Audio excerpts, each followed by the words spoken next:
नमस्कार साथियों, मेरा नाम गिरजा प्रसाद। अब देखना शुरू कर चुके हैं बदलते भारत। और इस वक्त मैं बहुजन समाज पार्टी के कार्यालय में हूं, जहां पर बीएसपी के जिला अध्यक्ष, अब वह अध्यक्ष नहीं बल्कि प्रदेश महासचिव बन चुके हैं, सतीश भाई सोनवने जी। उसी सिलसिले में हम लोग बात करेंगे और जो यहाँ के जो जिला अध्यक्ष है किसे सौंपा गया है और अगला कार्य लोग क्या है उसी पर बात होगी। बदलते बात पे स्वागत है सर। जी धन्यवाद। सर, आप जिला अध्यक्ष से अब वहाँ प्रदेश महासचिव बनाए गए हैं, इस पे क्या कहेंगे पहले? जी देखिए, हमने जिला अध्यक्ष बनने के बाद और जब से हम पार्टी में जुड़े हैं तब से पूरी निष्ठा ईमानदारी से काम किया। 2022 का चुनाव हमारे नेतृत्व में लड़ा गया। हमने पुरजोर तरीके से लड़ने का उसका प्रयास किया और लड़ा भी। साथ ही साथ 2024 का जो चुनाव था वो भी हमारे अध्यक्षता में लड़ा गया। हमने पुरजोर तरीके से लड़ा, मात्र एक सीट छोड़कर हमने पुरजोर तरीके से उसमें लड़ने का काम किया। और पार्टी ने जो जो आदेश दिए, जो जो कार्यक्रम हमसे लगवाए, वो सारे कार्यक्रमों को हमने सफल बनाने का काम किया। माननीय बहन जी के आदेश से सभी तरह के सूरत के अंदर खासकर कार्यक्रम जितने हुए, उन सभी कार्यक्रमों को हमने अनुशासित ढंग से बेहतरीन तरीके से कार्यक्रम को सक्सेसफुल करने का प्रयास किया, जिससे पार्टी के ऊपर के पदाधिकारी, प्रदेश अध्यक्ष और प्रदेश के सेंट्रल कोऑर्डिनेटर, लोकल कोऑर्डिनेटर, उन लोगों ने मुझ पर विश्वास जताया और उन लोगों ने मुझे जानकारी दी। हालांकि उस दिन मैं प्रदेश मीटिंग में नहीं जा पाया था, क्योंकि बहुजन समाज पार्टी बामसेफ और DS4 के संस्थापक सदस्य उस दिन हमारे बीच में नहीं रहे थे, तो मैं उनके प्रेत यात्रा में, शव यात्रा में चला गया था।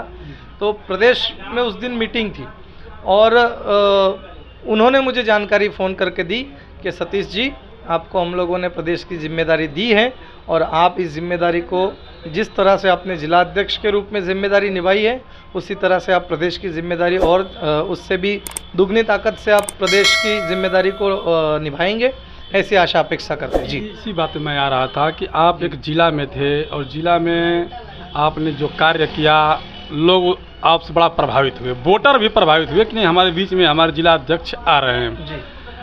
लेकिन एक जिला लेवल और पूरे गुजरात लेवल एक अलग तरीका का हो जाता है।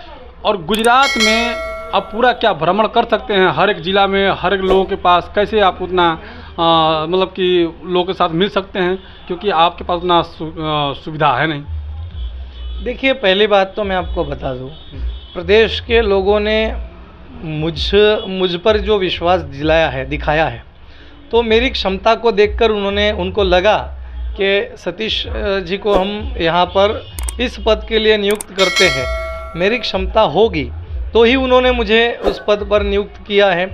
रही बात साधन संसाधनों की, तो साधन संसाधनों की हमने व्यवस्था कर ली है।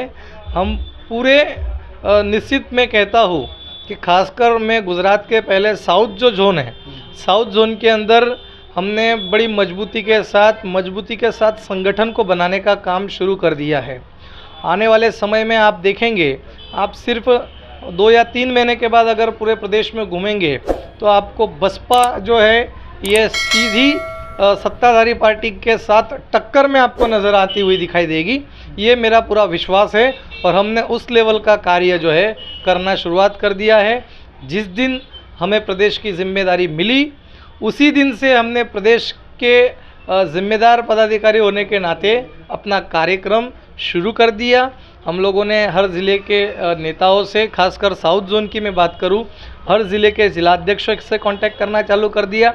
वहां से जो बहुजन समाज से आने वाले लोग हैं, जो सवर्ण समाज से आने वाले लोग हैं, उन सभी लोगों से हम लोगों ने बहुजन समाज पार्टी को मजबूत बनाने के लिए अपील की है। उन लोगों ने हमें विश्वास दिलाया है और वो खुद भारी संख्या में बहुजन समाज पार्टी के साथ जुड़ रहे हैं। और इसी के साथ पूरे साउथ गुजरात में हम लोगों ने खास करके युवाओं की भागीदारी सुनिश्चित करने का प्लान किया है।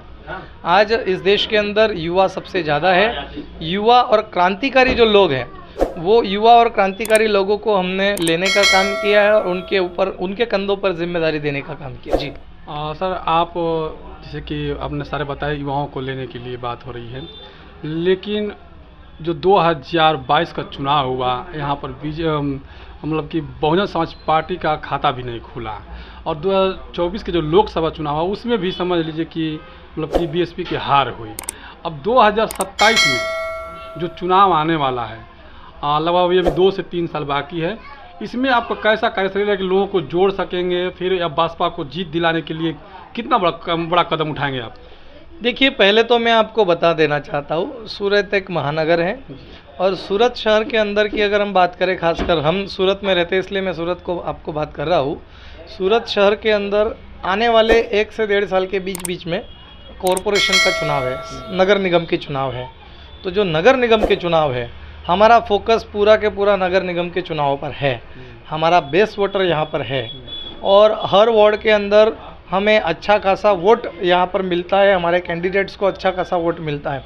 इसलिए हमें पूरी उम्मीद है और आशा है कि इस बार बहुजन समाज पार्टी अपने चुने हुए पार्षदों को सूरत महानगर पालिका में भेजने का काम करेगा और स्थानिक लेवल पे सूरत में रह रहे जो दबे कुचले, शोषित, वंचित, पीड़ित, दलित, आदिवासी, मुस्लिम और बहुजन समाज के और उसी में मजदूर क्लास के जो लोग यहाँ पर रह रहे हैं खासकर, तो उन लोगों की आवाज़ को हम उठाने का वहाँ पर काम करेंगे और उन लोगों के लिए जो प्राइमरी सुविधाएं हैं उसके लिए हम सबसे ज़्यादा संघर्ष करेंगे। जी, लोगों को क्या संदेश देना चाहेंगे कि अभी आप तो प्रदेश महासचिव बन चुके हैं, तो लोगों को क्या संदेश देना चाहेंगे?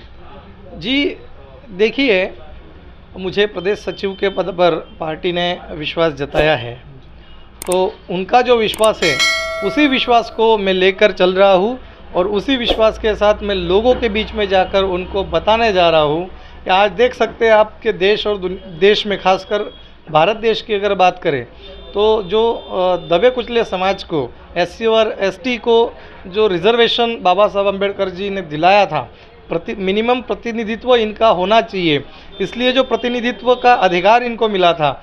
लेकिन आप देख सकते हो मनुवादी पार्टियां जो है सुप्रीम कोर्ट के माध्यम से जानबूझकर, सरकार जो है सुप्रीम कोर्ट के अंदर रिजर्वेशन का जो पलड़ा है वो हल्के में रखता है और जो अपने ही लोगों को विरोध में खड़ा कर, अपने ही संगठन के लोगों को विरोध में खड़ा कर वो जो है सुप्रीम कोर्ट के माध्यम से आदेश दिलाता है, ऑर्डर कराता है कि दलित वर्ग और आदिवासी वर्ग के जो रिजर्वेशन का जो मुद्दा है उसके अंदर खासकर वर्गीकरण की जो विषय आया है, तो ये दलित और आदिवासियों की जैसे जैसे ये लोग जागरूक हो रहे हैं, जैसे जैसे संगठित हो रहे हैं, तो उनको तोड़ने का काम इस आदेश के माध्यम से हुआ है, जिसके लिए आपको पता होगा कि आने वाली 21 तारीख को सभी संगठनों के माध्यम से भारत बंद का ऐलान किया गया है।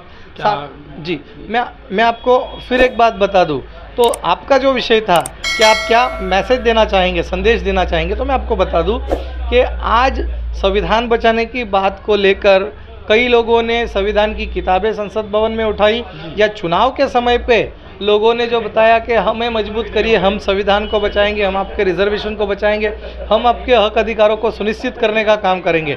लेकिन मैं आपको बता दूं कि उन्हीं लोगों ने जब संविधान में, जब सदन में जो विशेष सत्र चल रहा था, मानसून सत्र चल रहा था, तो उस सत्र में जो बात उनको उठानी चाहिए थी कि सुप्रीम कोर्ट का जो ऑर्डर आया है उसके अगेंस्ट इन्होंने अगर वहाँ पर नए से कायदा पारित किया होता या नए से इन्होंने लागू किया होता कायदे को, तो हो सकता था कि बहुजन समाज, खासकर SC ST के जो रिजर्वेशन है उसके ऊपर किसी तरह की कोई आंच नहीं आती।